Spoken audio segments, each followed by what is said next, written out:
When most people hear bee venom, they think of pain. But in medicine and research, the story is very different. Bee venom has been studied as a therapeutic tool, especially for pain, inflammation, and musculoskeletal conditions.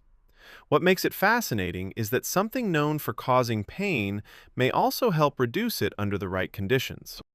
Bee venom gained attention because it has been associated with anti-inflammatory and analgesic effects.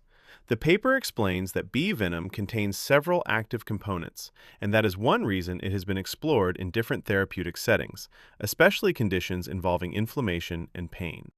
This paper was a systematic review of randomized controlled trials, which means it looked across multiple human studies instead of relying on personal stories or single reports.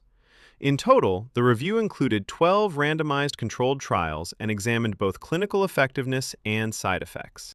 The studies in this review covered a surprisingly broad range of conditions, including Parkinson's disease, low back pain, adhesive capsulitis, knee osteoarthritis, delayed onset muscle soreness, temporomandibular disorder, pelvic inflammatory disease, and polycystic ovary syndrome. But the biggest pattern is clear. Much of the research focused on painful, inflammatory, and musculoskeletal conditions. The clearest message of the review is that bee venom therapy showed therapeutic effectiveness in inflammatory arthritis and musculoskeletal disorders. That is the key takeaway. Out of all the areas studied, pain and inflammation are where the results look most promising.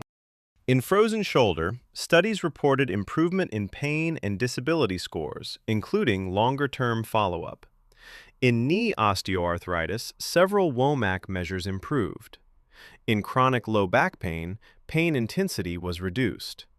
These are practical outcomes that matter in real life. The review did report adverse events, and the most common ones were skin reactions at the treatment site, especially itching, rash, and swelling.